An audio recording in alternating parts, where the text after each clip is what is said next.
Hey everybody, Kevin here. Quick disclaimer for this episode. We did say in the episode that Kevin Feige is not working on anything Star Wars. He's still slated to be a producer on one film, but he's not joining Star Wars in any large way, which is what more we were trying to get at in the episode. But he is slated to be a producer on the film, and I will correct myself that the writer from Rick and Morty has been hired to be a part of that. So that's the full disclaimer. Enjoy the rest of the episode.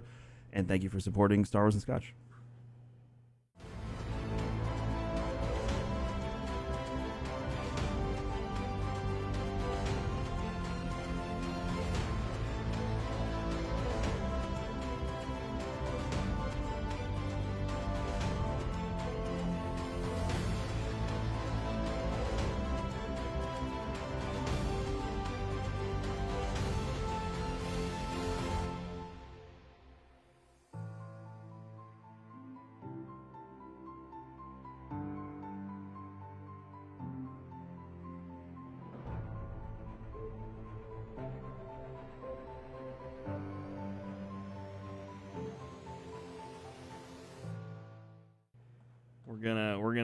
We're gonna get it started.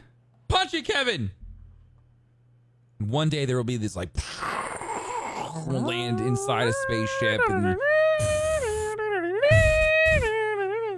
No, we can't do that. That's copywritten. I can do it with my mouth.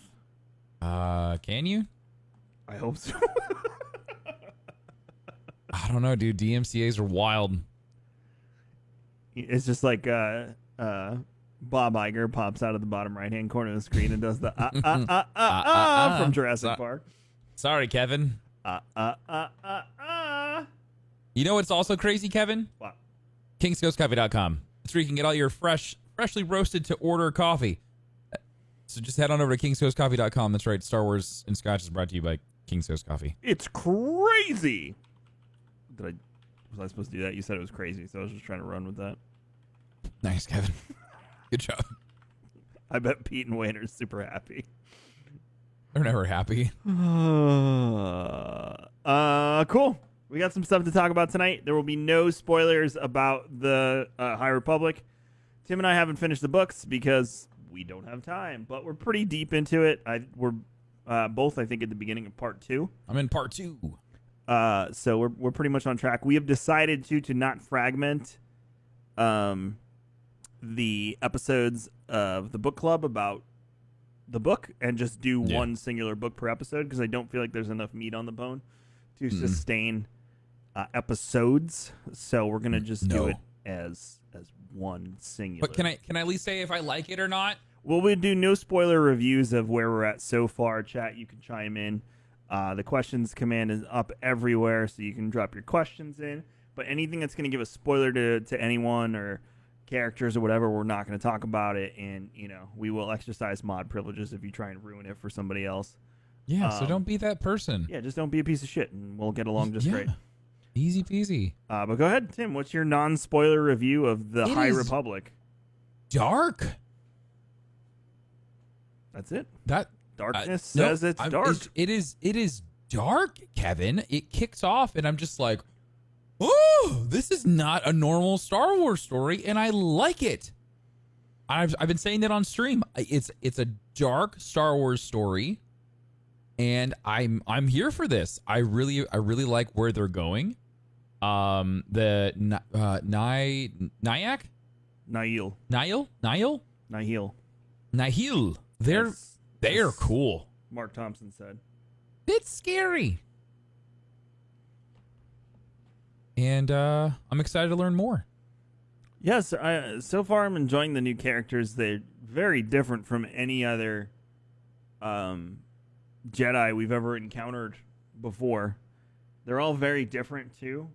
You can already see the different ways each of their personality operates. I am really loving the way each of them views the Force. Yes. And the book has been super descriptive of that. So yes, enjoy that part of it, because it's ways that we've never seen the Force viewed before. And I think that they're doing a very good job. At least Charles Soule is doing a very good job of bringing that to life so far.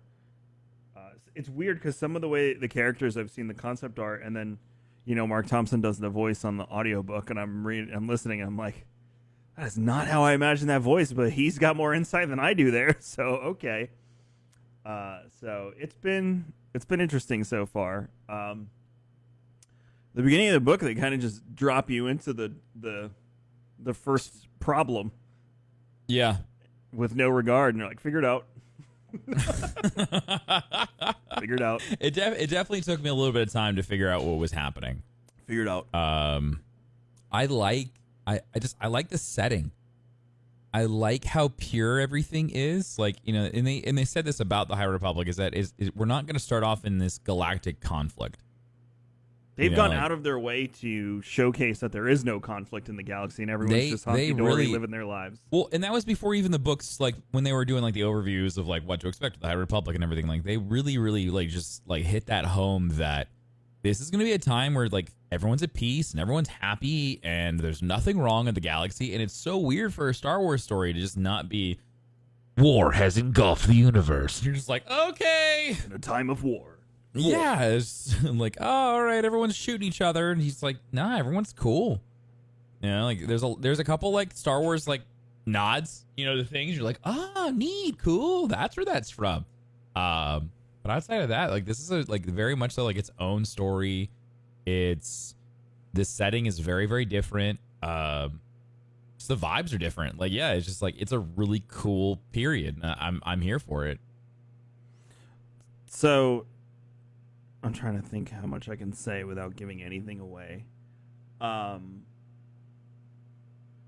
Just the way the Jedi conduct themselves, the way they go around doing things is way different than... It's very different from Clone Wars Jedi. Yeah, way different. It's a different feel. Very different. They're looked at differently, too. Right. They seem to even serve a different purpose. So I think this series is going to bridge the gap to Yoda... Or Obi-Wan saying in Episode 4, the Jedi used to be defenders of peace and justice in the galaxy. Mm-hmm. So literally, they're part of the military in the prequel series, and they are not that in the High Republic at all. The one action sequence that I've read even alluded to the fact that they had absolutely no choice but to engage in combat. Oh, I know what you're talking about. Yeah. I'm being very, very aloof with this. Yeah, it took me a second. Yeah, I know what you're talking about. Yeah. Yeah, the one action sequence, they went out of their way to make sure. The way that they like even like describe their lightsabers is like, like in like normal Star Wars, like in Clone Wars Star Wars, the Jedi just whipped their lightsabers out and just cut everything down, and like everything died, right? Mm-hmm. And just like you expected that. Mm-mm. Like they were definitely like they want you to understand like when the Jedi pulled out their lightsaber, like holy shit, it was a big deal. It's a big deal. Yeah. Like so, and that's different. It's weird, and it's cool. I like it. Yeah, it's a very different feel. For you Old Republic fans, it's the first time. I don't want to say the first time, but it's an interesting take on battle meditation is in this already. Which I'm sure everyone's seen articles on, and I'm not going to go into the details. We'll do that when we finally finish the book, but that was an interesting take on battle meditation that was never introduced, but it's an old force power brought back in a new way. So the order in which you read the comics and the novel and the shorter younger demo books too apparently are super important. Because I had someone contacting me saying they read the comic and it ruined something from the novel for them. So make sure you read it in order. I asked in Discord in the High Republic chat if anyone had posted something that had the official order. I'll actually look now because I have not. Oh, I can't because Tim's on Discord. So if they grabbed something and you guys want to drop it in chat, great. You can join the Discord as well. I think Jiro's getting a command for that set up right now. And hop in that High Republic chat and make sure you do everything in order. There you go. Werewood just posted it. So, well, some of the stuff released on the same day, Misfire, so we were questionable on some of it. Tim and I are going to try and cover the ancillary content too. It really depends how quickly we finish the book. So we're working on it. Like the kids' book, I definitely had that's low on my priority list. If it ties into the story well, though, which people are saying, I kind of want to jump into it. Plus, it's but I want to finish the read. book first. Yeah. Oh no, 100. Well, you're supposed to finish Light of the Jedi before you start anything else. Light of the Jedi happens first. Then it's A Test of Courage, which is the younger book, and then the High Republic comic is number 1. Is the next in the series. Okay. So, that's kind of where we're at. I don't want to go too deep into it. I think I'm going to try and snag some guests to talk about High Republic stuff over the next few weeks after Tim and I finish the books and get everyone's feel. There's some people that I would love for them to bring their take here. So very much so. It. But I don't want to go too much into it because a lot of people in chat are still reading it. Some people haven't even started it. Tim and I aren't finished. I know some of you have finished and you're dying to talk about it, but we want to make sure that the whole class can participate rather than you speed readers, listeners, or people that have infinite amounts of time. Yeah. Yeah, I had a viewer last week. It was probably on Thursday or Friday, and they're like, I'm at chapter 30 already. I'm like, oh, wait. How? Yeah. So, cool. Because it's not like it's a movie where you can just sit and do it in 3 hours. It is literally a 15-hour audiobook. So yep. You need to carve out some time. And I have about 8.5 hours, something left. Cool. So that's where we're standing. If you got questions about stuff not directly related to spoilers, but is about High Republic, you can use that questions command or the pinned comment on Facebook. Or if you're watching somewhere else, go to those 2 places and figure that out. Star Wars news was pretty light this week, but there are some interesting topics to talk about. The Kevin Feige Star Wars rumors were debunked. Oh. By Kevin Feige. Oh. So, all right. This comes from Collider.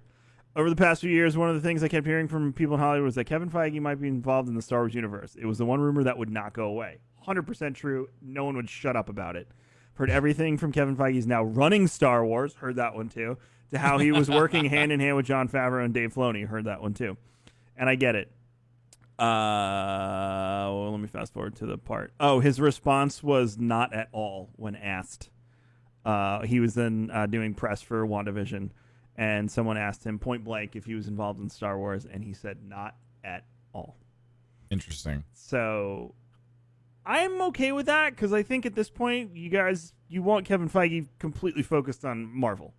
Yes. Marvel is very doing much so, yes. so much right now, and Star Wars is doing so much, and I don't think having people that straddle that line into both is smart. Yep. So what's your 2 cents on that, Tim? I mean, like, I like it's like I can understand why people are frustrated, like with how like the cinematic universe like went for Star Wars. So like to see him get involved with Star Wars is like kind of like everyone wants Star Wars to do well, and they want to take it to like that next level, like to that Marvel level, right? Like I mean, like Marvel is kind of like the epitome of like a really well flushed out cinematic universe. Mm-hmm. And so to have him like leading the charge or driving the ship, like I totally understand like why people would want that. But at the same time, like Marvel has so much going on, and like to spread him in between Star Wars and Marvel, holy crap, dude! There's no like it's like Star Wars, like it's a huge undertaking. Like there's just no way. And I think the people who are driving the ship right now for Star Wars, at least in the show side, I mean, like between like the stuff that we've seen with the Mandalorian already, phenomenal. I would assume like that bar is set. Like if you can't like if any of those other shows like the Cassian Andor show or Ahsoka or like any of those like shows can't hit that level, then they're a failed show. So like I feel like they all understand like what's at risk there. But to take him away from Marvel and push him over to Star Wars, yeah, like that. I never thought that was real. Like that's why like this to me is like no big surprise at all. Yeah, again, it seemed like a lot of big names were being thrown around. Taika Waititi obviously is the one we know is true because Disney has said it and Taika has said it. So elaborating on something chat said, Michael Waldron, who's one of the producers on Rick and Morty, was confirmed 3 days ago by Rotten Tomatoes to be one of the writers on Kevin Feige's Star Wars movie. But then as of 3 hours before Tim and I went live, Kevin Feige himself said, no, that's not happening. So we're going to go with the latest news. We're going to go with the news straight from the man himself. He has no reason to hide it, honestly.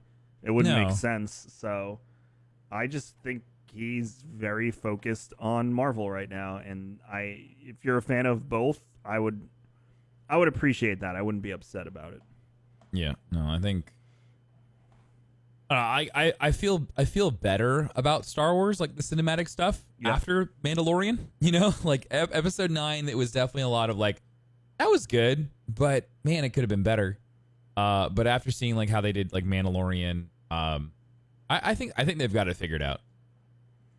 So I really feel like, and I feel like as we go forward in these news stories, like now that we're no longer tethered to the Skywalker saga, that story's done. Like they've got so much more leeway now. Like they can play with more stuff. They can do more things, make stories more interesting. Oh, they've already proved that with the perspective stuff on the table. That the stories coming will be more interesting than they've ever been because they're exploring. The most popular thing in Star Wars at this very moment has nothing to do with the Force, besides Grogu. No. But not at all. And especially next season is really going to have nothing to do with the Force. So are they going to release more gallery episodes? No, to our knowledge, that was it. That's all we get. That was it. We talked about it last episode. COVID is probably the reason that's all you got. That, and I feel like a lot of the episodes prior were all about like you understanding the people, the technology, and like all this stuff. Like everyone, if you've watched all the other gallery episodes, you know a lot about the behind the scenes stuff now. So I feel like for them, they don't have to like reintroduce all that stuff. They talked about like the technical hurdles, like all these little things, but at the same time, they were able to comprise it into a much smaller episode because a lot of people understand. Yeah. The only biggest piece of news that released this week, and this will be Tim and I diving in for a while, and I'm sure you'll have questions on it, so we'll pull them from chat, was that today Lucasfilm announced Lucasfilm Games. Yeah, so what was the other Lucasfilm Games? Arts. It was was it LucasArts Games? I think it was just LucasArts. Because that was supposed to be like the umbrella for all video games, I thought, that were under this, like, were Star Wars games. It was LucasArts, but LucasArts was gone in 2013. No. It was like last year. There was another like it was either Star Wars games or it was Lucasfilm. It was at LucasArts Games. That was proved false. We talked about we talked about it on. Did we say that? Spoiler cast, and it was proved to be false. It was not interesting. Well, that's funny though because then this pops up. Yeah, so that's the only reason why. I feel like this all sounds familiar. That's why I was so surprised that this was getting any attention because I thought we already talked about this. So, Lucasfilm Games is very interesting.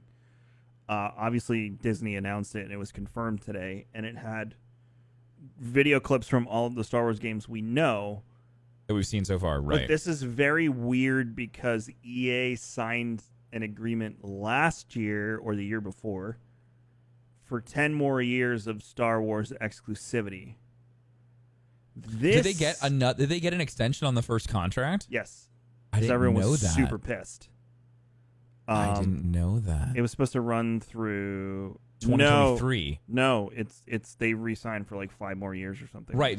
Like So originally it was a contract that was signed in 2013. Yeah, because we were all freaking signed out about that expiring. And then 2013, and then it was supposed to go for 10 years, so 2023. So the original contract. Right, and then it went to like 2028 or something like that.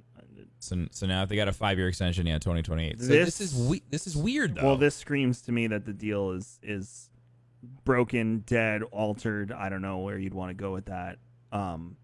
So I wonder if so does this make Lucasfilm?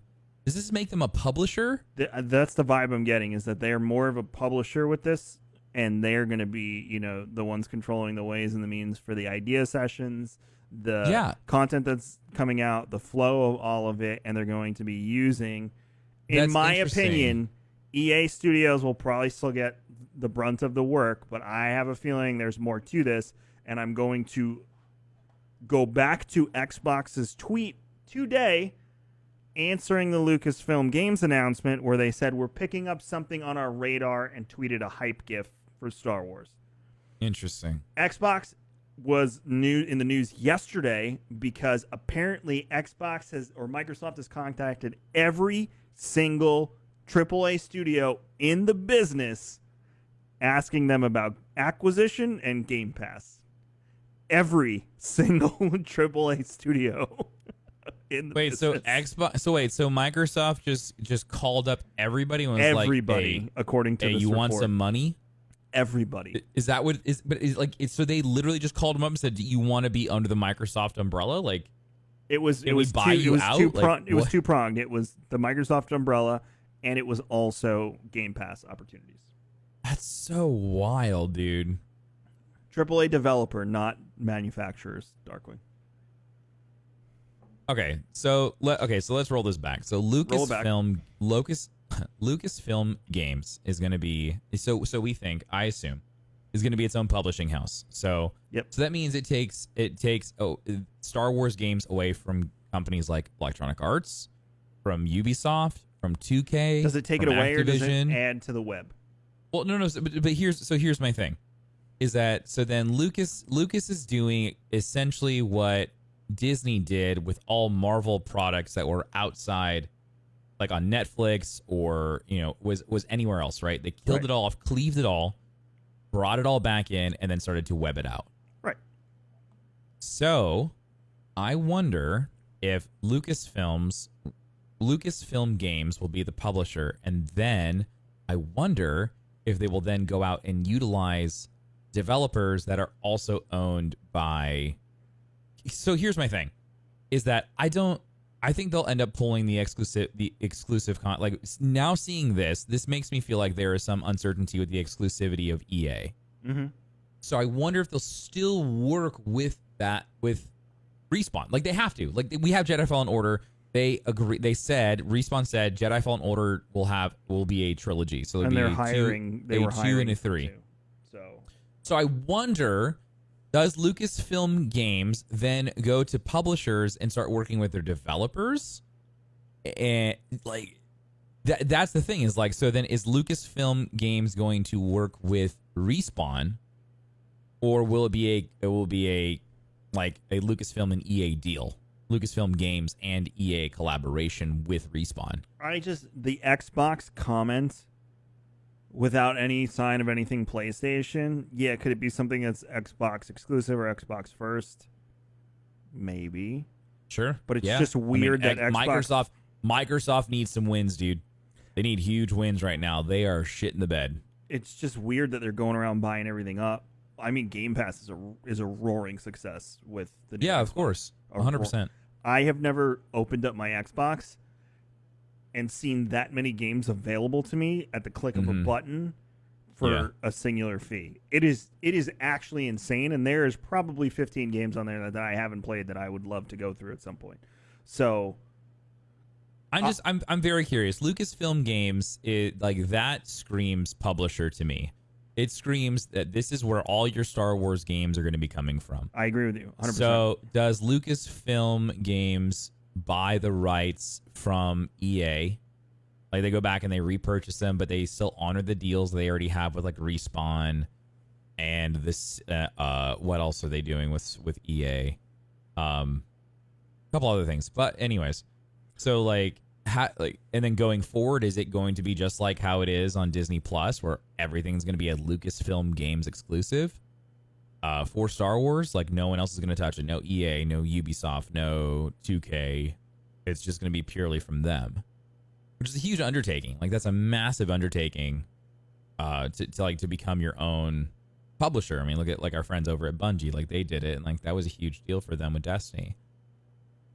So I'm just like, this is a weird time. Like it would, like This is the type of announcement I would have assumed would show up at the end of the end of the EA contract. So another thing. So remember the rumor last year, the year before, that they were revamping the Knights of the Old Republic. Yes. Which would still technically fall under EA's jurisdiction if it went with the original publisher. So keep that in mind as we go down this trail. Do you remember last week then where we talked about exploring eras in canon, and you didn't think they were going to touch Old Republic anytime soon and stick with High Republic? What if the intention is, so Lucas Games or whatever, think of it this way. You know how Marvel has been diving into new timelines in video games?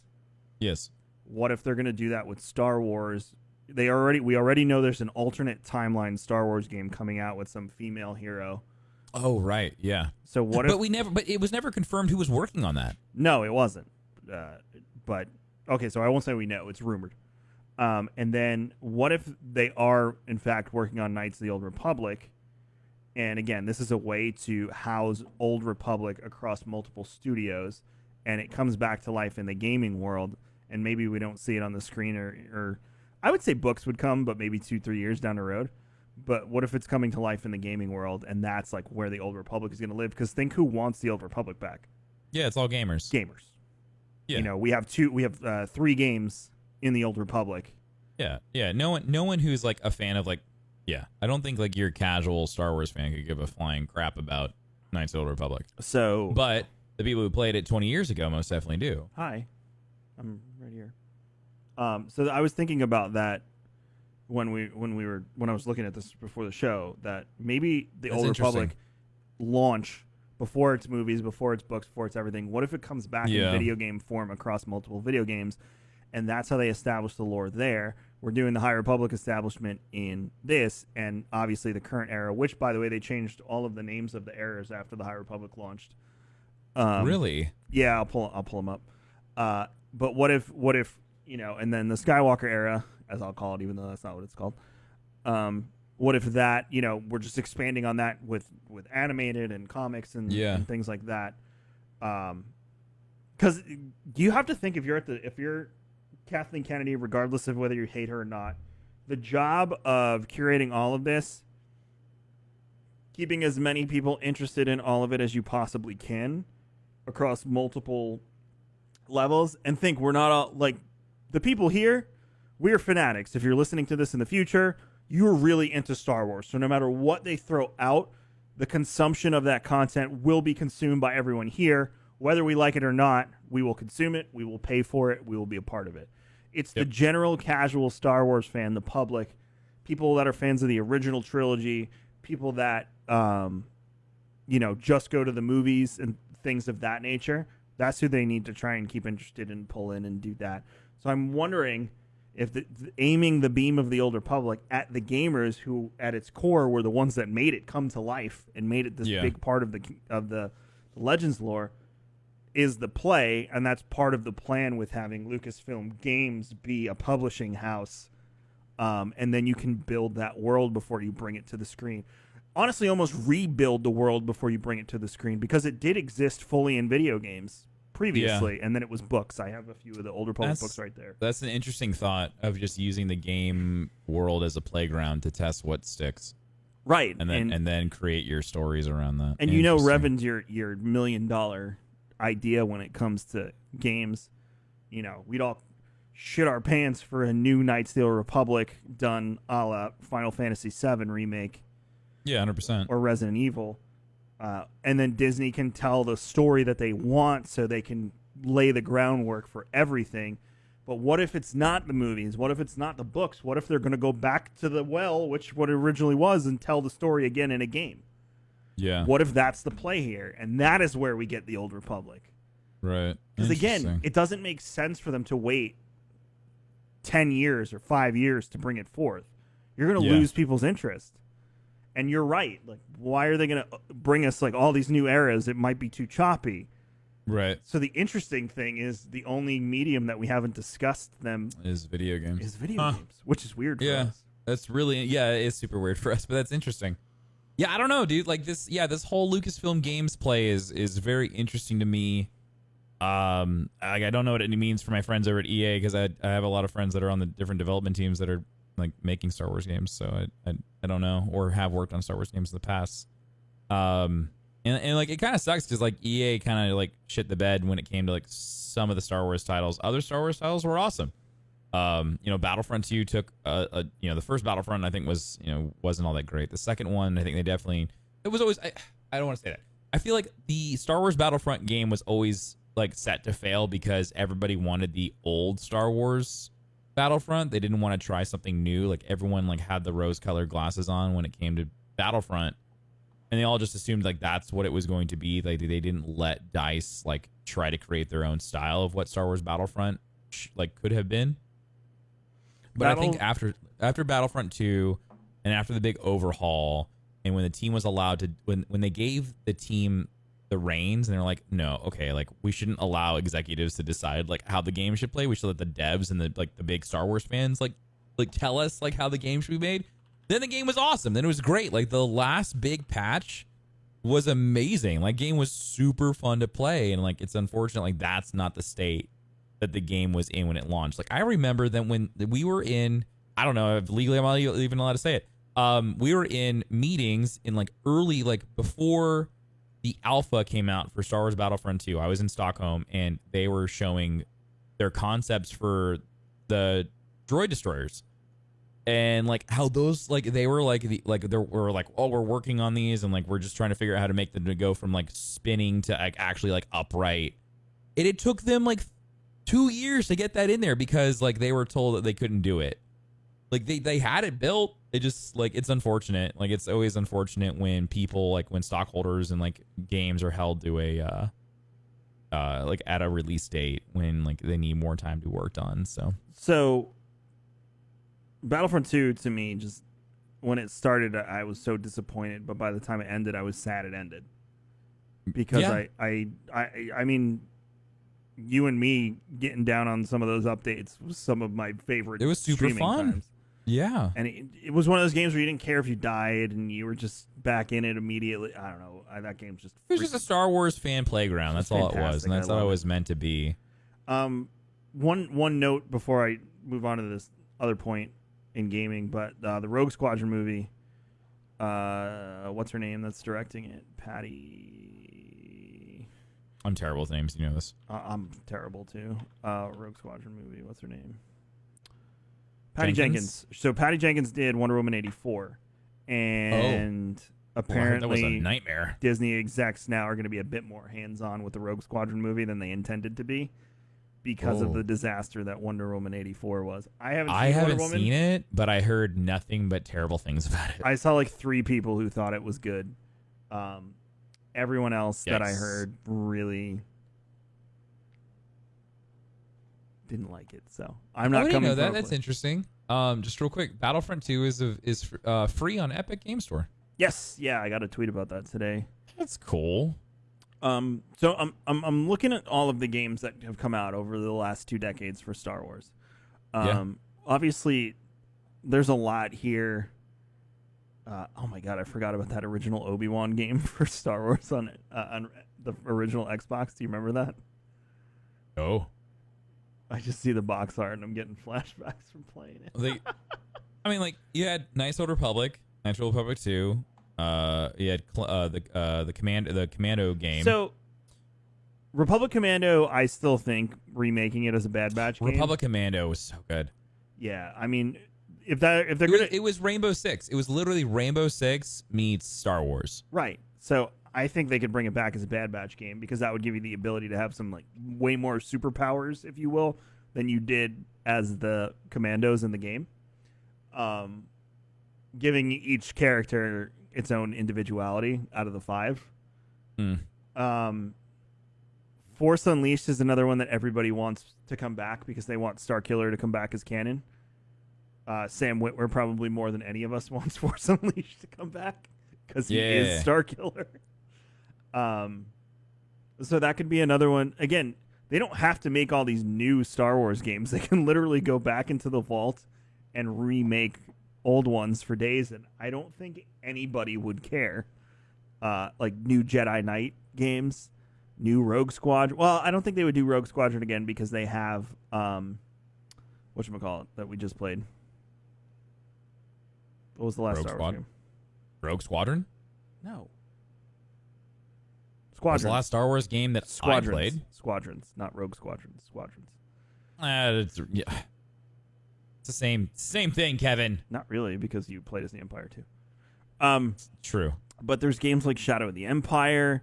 Rogue Leader was another one from back in the day. There's just all of these games that you can go back and remake. Jedi Academy. Oh, that was so much fun. Yeah. Oh, Jedi Academy was so good. I'm looking at the list right now, and I'm just like, I'd play a new version of that. I'd play a new version of that. I'd play a new version of that. Well, Star Wars 1313 and Amy Hennig's Star Wars games are never going to see the light of day, unfortunately. I already know what happened to Amy Hennig's games, so that I know one of the guys who worked on that game. That game is on backup discs and is in someone's garage. You aren't going to see that game ever. I've been trying to get into said garage for quite some time, but Tim won't spill the beans on it. Sorry, I know whose garage it's in. You're not getting in there. Sorry. That's one of those things. Star Forces is really good too. When Rare Drop has some, like capital to kill, I would love to get an arcade machine, buy it from that person, and put it in the office and be like, "You want to play one level of 1313? You could come to the office and do it." It's in Tim's garage. It's in my garage, dude. Tim took me into his garage and he was like, "Do you want to see something?" And all of a sudden, Kevin. Ooh. Tim, did you turn that music on? Yes, Kevin. Yeah. Man, I want to turn my garage into a Sith lair. Shit, I don't think Amy's gonna be down for that. When you retire from streaming, you can turn into a Sith lair. The studio garage concept, because we're both in our garage right now, I believe at this point they no longer have access to the garage, Tim.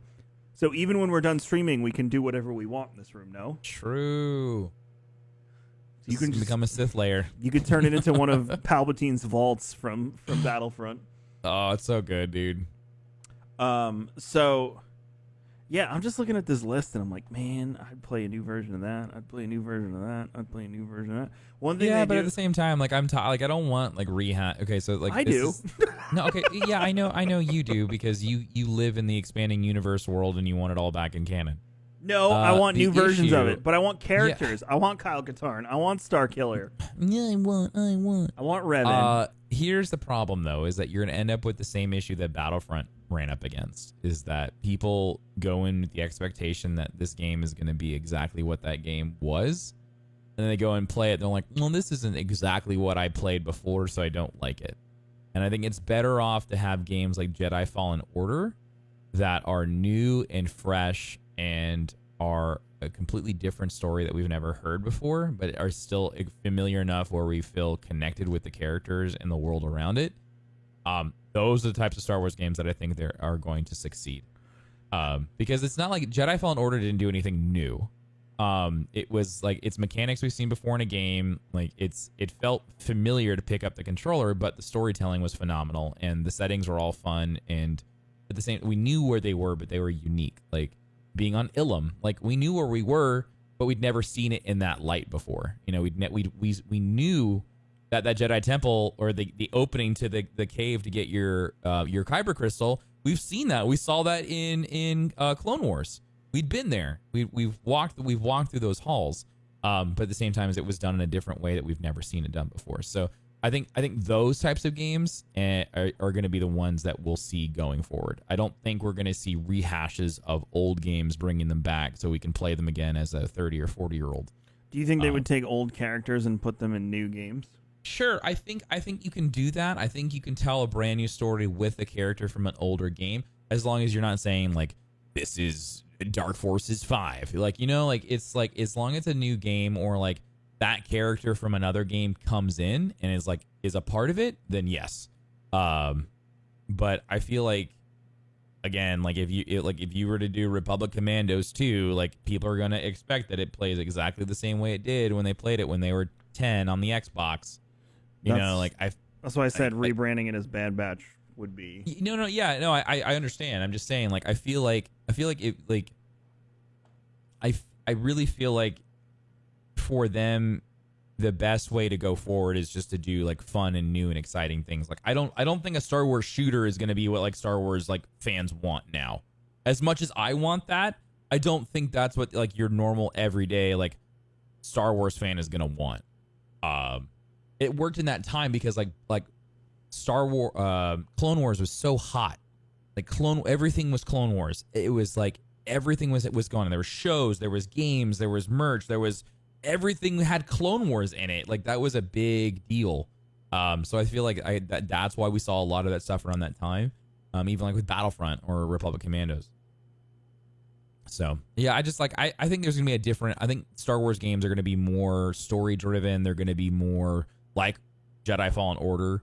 I think those the styles of games that we're gonna be seeing more and more of, like just like they do in comics and in audiobooks or in books and in like the way that they've been telling Star Wars stories. I think they're gonna use the video game medium to continue telling those really, really cool Star Wars stories and like in a really fun and exciting way. So I think it's gonna be more of like, we're not going to see like the sandbox PvP kind of Star Wars games anymore. I think it's all going to be these continuous storytelling worlds that we'll get.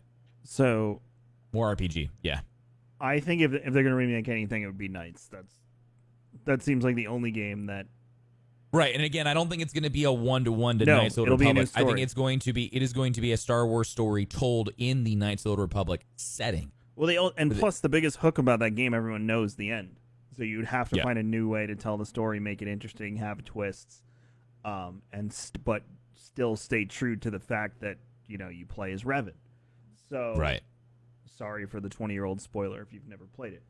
21-year-old spoiler now. Yeah, but again, like even then, like I wonder if that's a story that they would tell. Would they tell the story of Darth Revan again, or would it be another story in the Old Republic that you do know of Revan, or or of Malik, or any of the other characters that are in there? It depends how Disney wants to bring Revan back to life. He's exactly. canon. We know that Right. much, but We we know don't that know much. who he is, what he did, how he Right. existed. We don't even know. Honestly, we don't even know when he existed in Disney's world. Think about True. it. We don't know when.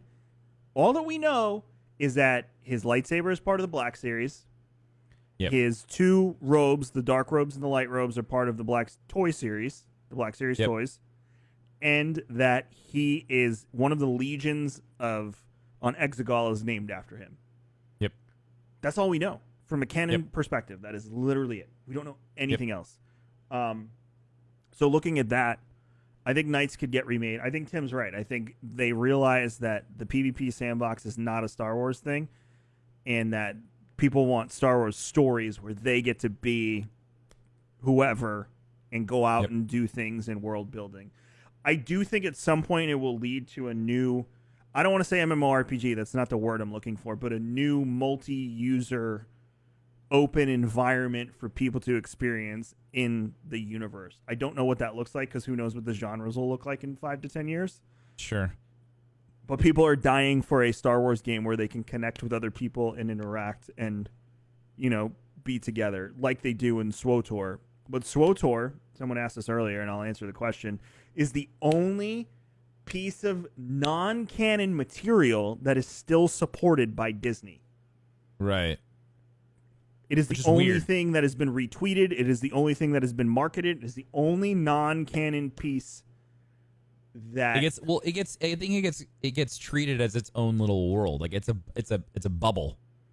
Nothing goes in or out. I think you could just Like, consider it an alternate timeline, or they just say like this happened in the Legends. They need to be better if they're going to start using multi-dimensional like storytelling. Then they need to be more like hopefully that means the next 5 years Star Wars is going to be flushing that out, because we see it in Rebels, and it's still to me is one of the most confusing things ever as to how all of a sudden this thing just happened. With Ahsoka and Ezra, it's confusing because it hasn't been told, like it hasn't been explained. It's been shown, but there isn't enough information as to like how does this work outside of it just being space magic. That's it. And so, like, I hope that if we are really going to start going down the road of like, oh yeah, this just happens in an alternate timeline, then they really, really, really need to explain how that all like works. Because like it like they explain it in Doctor Strange, you understand how it works in Marvel storytelling.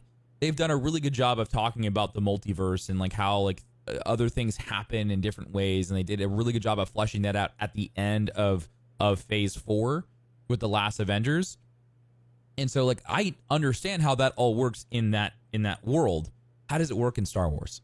So, for SWTOR specifically, I think it's just a way to explain away them keeping the game, so they can still exactly because it's still a moneymaker. Exactly, no, I agree with 100%. You. I agree with you. But like, that's the whole thing is like, how can you have this thing here and this thing up here, and there's no explanation as to why are these two things allowed to exist, like coexist within the same universe? That doesn't make sense. So, like, hopefully, again, we will see them start to explain it more, because like they touched on it. We got a taste of what a what time alteration would look like. Like if you were to like it, because Ezra making this action of pulling Ahsoka out and not letting her die, that completely changed everything.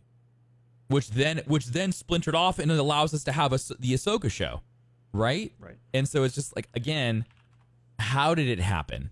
How did we get really to this thing? Like, where does it come from? And why are some people allowed to interact with it and others can't? And who else who's done it before? You know, like this can't be the only thing. Again, like having someone who has gone and altered the timeline could then explain, you know, why Knights of the Old Republic, you know, like why that game is existence, why it's allowed, and then why you can have another Knights of the Old Republic up here that is kind of different. You know, it's canon, you know? So that's my hopes. People are asking too, like, oh, they'll make a new MMO, and they won't. MMOs are the most expensive thing you can make right now in comparison to other genres, which is why the genre has died off. Also, the time investment for an MMO from a player perspective, it's just not there anymore, which is why you see more crowdfunded MMOs than you do AAA devs creating new ones or supporting them. WoW is WoW, and it will always be WoW. I know that's the thing. Final Fantasy, that game was broken, destroyed, and left for dead, and then they fixed it, and now it's probably number 2, if not number 1, during WoW downtime, honestly. So, for them to go back to the drawing board and make a Star Wars MMO, 2 reasons they won't do it. 1, they would have to shut down SWTOR and admit that SWTOR is either A, dated, or B, no longer relevant. And EA has pride issues when it comes to that stuff. Right. And B, the expense alone is just not something they're going to do. So, I said this a long time ago on the show, but I stick with it, that some sort of multi-user GTA, Red Dead Redemption style open world experience with lightsabers and smugglers and things like that, and maybe, you know, 50 people on a server or something, and you'll be able to join up. That is the future of a multiplayer, I don't want to say story driven, but sandbox environment that you can play around in with your friends in the Star Wars universe. I don't think you will ever see an action MMO a la ESO or a traditional. You'll definitely not see a traditional click target. People don't have time for that shit, man. So like, it's just like at the end of the day, they don't have time for it. And like Red Dead did it well. I mean, you can say all you want about Cyberpunk, but at the end of the day, like I think Cyberpunk, like it was a pretty decent open world single player experience. And we'll see what the multiplayer is. And we'll see what the multiplayer looks like. But I mean, like Red Dead Online, Grand Theft Auto Online, those are very successful games that have storytelling elements within inside of them. Right. So yeah, like that. Honestly, like I could see it happening for sure. Yeah, I could see someone using, you know, the engine or the visual stylings of a game like Jedi Fallen Order and turning that into a sandbox PvE PvP experience in an open world, 50 people to a server or something, you know, with the ability to travel between planets. Maybe that's it too, like planets or different servers, things of that nature. So, like Destiny set in Star Wars universe, I don't think it would be first person. I think it would be third person, because in games like that, you want to see the shit you got. Like, I want to look at myself and see how cool I look. Star Wars has been very adamant about, like, I want to say, like, the Star Wars IP has been very adamant about the user always seeing the thing. Like Battlefront, they are very adamant about the person seeing the thing that they were looking at, whether it was a hero playing as a Jedi, or even just like looking at your stormtrooper and the way you customized it. That was very important.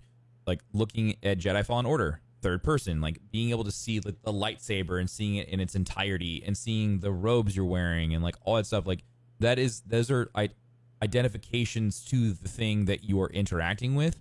And that's what Star Wars prides itself on. So, like, I really don't think we'll ever see a first-person Star Wars game again, unless it's a tactical shooter, a la Republic Commando. Yeah, or it's a VR game. Yeah, like that's also because it's VR. Yeah. But like in your traditional Xbox, PlayStation, PC gaming experience, that game made me sick, by the way. I love the VR Star Wars games. They're super fun. The Galaxy's Edge one made me sick. That one's a little rough. The Vader Immortal one, I still think is like one of the best Star Wars games I've ever played. It was super fun. Outside of Jedi Fallen Order. But anyways, your traditional gaming platforms, it's going to be third person gaming. The Amy Hennig Star Wars game, third person. The 1313 game was supposed to be third person. The Darth Maul game that got canned, that was supposed to be third person as well. Star Wars games traditionally, I mean, heck, even go back and look at some of the older games too. Third person games. It's just, I think it works really, really well for Star Wars, because again, you get to really just like, you get to soak it in. Like you don't need the immersion effect of like playing Tarkov, right? To feel like you're in there. Like when you are in a Star Wars game, you feel it because of the sounds and the look of things. And you're like, oh yeah, I'm on freaking Tatooine, dude, and I got a blue lightsaber and I hear it humming and it warms when I swish it around and stuff. Like, you know that, and because you've watched the movies, you've lived through that, and so like that's the level of connection that they want. Dark again, like that's what I'm saying. Like most of the Star Wars games are in third person. Dark Forces is a very, very old game. I'm talking about more up to date Star Wars games are normally in third person. I think Battlefront. I think outside of Dark Forces, like Battlefront originally was supposed to be only third person, and then when like the first person support stuff wasn't even supposed to be in there originally. That was something that the community fought really, really hard for. The sweaty first-person shooter fans wanted a first-person mode. Where'd you pull that from, Pockets? According to Pockets, Lucasfilm announcement includes the verbiage, "So will the world of Lucasfilm Games, developed in collaboration with the finest studios across the industry." I'm telling you, that EA deal changed. Yeah, no, it definitely did. I'm very curious to see what changed. And I want to know what that Xbox tweet meant. So I guess hopefully we have... I'm sure we will learn more. Yeah, information next week. The names of the eras, Tim, is the High Republic, and then the Fall of the Jedi is the Phantom Menace, Attack of the Clones, Clone Wars, and Revenge of the Sith. The Reign of the Empire is the new Bad Batch show and Solo. The Age of the Rebellion is Rebels, Rogue One, A New Hope, Empire, and Return of the Jedi. The New Republic is The Mandalorian. The Rise of the First Order is Resistance, Force Awakens, Last Jedi, and The Rise of Skywalker. They don't even recognize the Old Republic. No, not yet. Well, they have. There's no official canon stories in it. Right, but still, like it's interesting that like they don't even like that's not even a recognized period. They can't go back and do anything they haven't told a story in yet, and a lot of the stuff that existed is retconned by stuff that exists now. Yep. So they have to go back and tell a whole new story. Right, and that's why I continue to think that we aren't going to see any Old Republic stuff for a while. There is something in the first 10 minutes of Light of the Jedi that retcons an immense amount of shit in the Old Republic. An immense. In the first 10 minutes of the book, I immediately texted Tim and I was like, well, that's interesting. So I don't want to say what it is because I don't want to. But it changes everything about Star Wars. It is so subtle and so quick, and it is just in passing. But it is so important to the Star Wars universe that it changes everything about the Old Republic. The games, everything. Everything would be completely on tilt if they tried to canonize anything that existed already. So it would have to be completely redone and rewritten from the bottom up. We have one Patreon question tonight. All right. Thank you for being a patron, and thank you for asking a question. So it's patreon.com/foreverjob. This comes from Steamboat, who's one of our shareholders. Steamboat Willie. Steamboat is no joke when it comes to Patreon. They're in it, dude, in it. And the shareholders get to have a call monthly with me, Ben, and Tim. So both of them will be on the call. I will have my pants on, so don't worry. He won't. Steamboat said, my plan was to finish the book before today, but then that thing called life happened. I hear you. So my question is, at whatever point you've made it to the book, which character are you most intrigued by and interested in learning more about? Mine is obviously Buryaga Agabari, because that's the best name ever. Yes, that is a great character name. I am completely, and I know this is so cliche at this point, but I need to understand and learn more because of her Force ability, because as we're learning in this book, everyone sees the Force differently, and everyone seems to have different strengths within the Force. Mm-hmm. And Avar Chris, I need to know more. I need to understand her history. I need to understand her abilities more. I am completely intrigued. I know that She's kind of a hippie, but super hippie, super. But her powers, no joke. Yeah, no, she's pretty intense. I like Loading Greatstorm a lot. Yes. He's very cool. Yes. He's very cool. I like him a lot. So that's probably my favorite character so far. But Avar Chris to me is just I have so many questions. Yeah, her interpretation of the Force is very interesting. Even the way if you're reading it, you're not getting this experience, but the way the audiobook interprets her when she's tapping into the Force, that's the best way I can put it. The way they do the sound effects in the background, you know what I'm talking about? Yes, I know exactly what you're talking about. It's just like so cool. Yep. It's so cool. Yep. Let me run through these questions real quick. Last chance to sneak some in if you have some for me and Tim. We're gonna stay on topic tonight, so nothing from like Mandalorian or anything. What is your favorite era in Star Wars? Patrick asked. I don't think that's a fair question right now because the High Republic's just getting going. Yep. If you had to ask me from Legends, you already know the answer to that question. For the current era, I guess you'd call it now, it'll always remain original trilogy. Was that Age of the Rebellion? Yes. That'll always be the best stories. And part of it has to do with nostalgia, and the rest of it has to do with just, I don't know, beating up the bad guys. There is an element of sadness of everything that happens after Return of the Jedi, because as a child, Return of the Jedi is such a happy moment for you. Like, they did it, they won, but everything turns to shit. And then they have a kid who becomes a Sith, and this is so sad, and she's going to die. Like, then you go down that road, but it's more Star Wars stuff.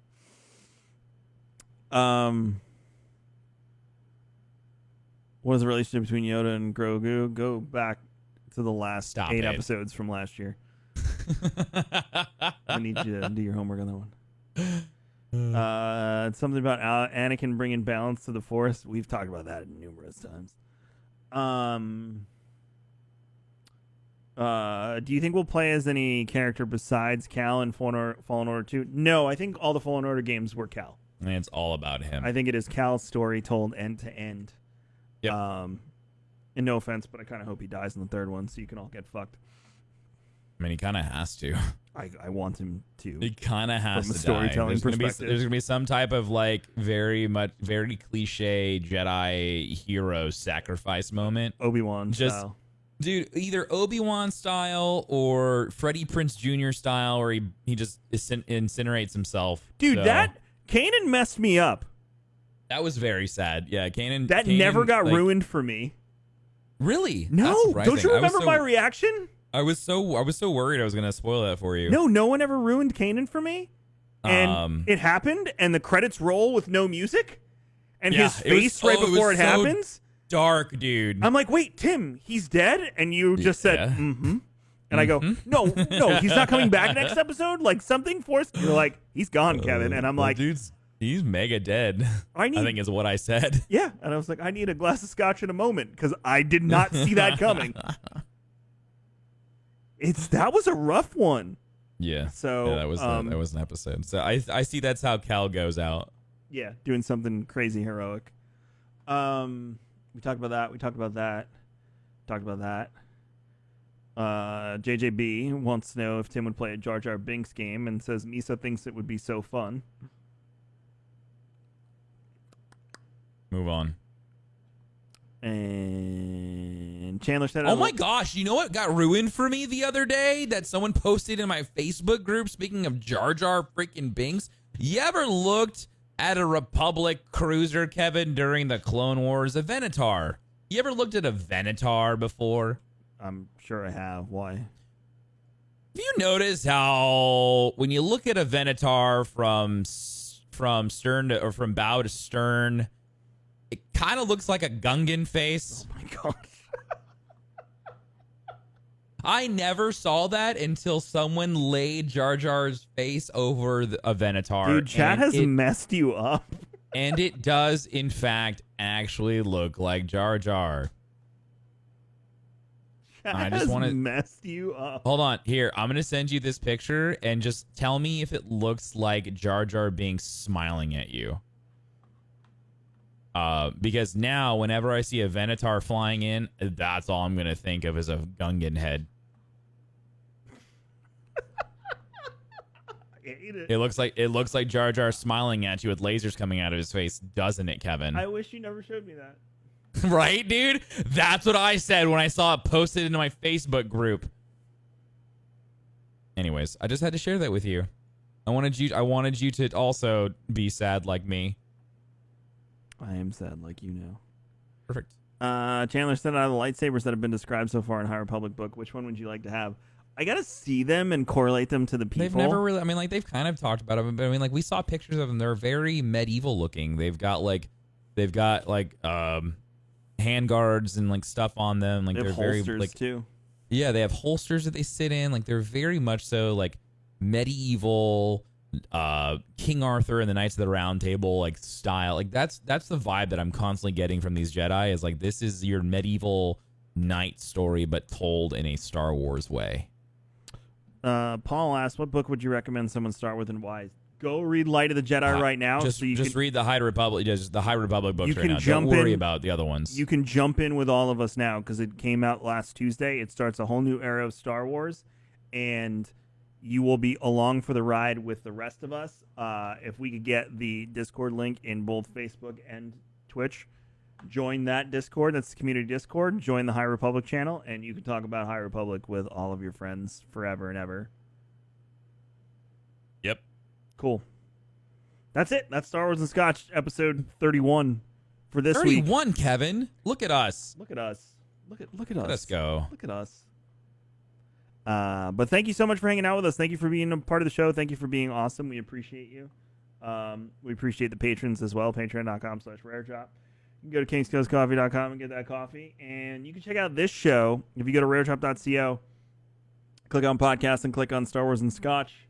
Tons of episodes for you to go back and listen to. Mando Minutes for you to go back and see what Tim and I were impressed with and hated. And then soon the book club episodes will start rolling out on the feed as well. So go do that. Enjoy it. And I'm punching it to hyperspace. Punch it, Kevin. Tim, why don't you leave everyone with the wisest words in a galaxy far, far away tonight? And chat, may you always close your eyes and remember that Jar Jar Binks is not a Sith Lord. Good night. He did. May the Force be with you. May the Force be with you.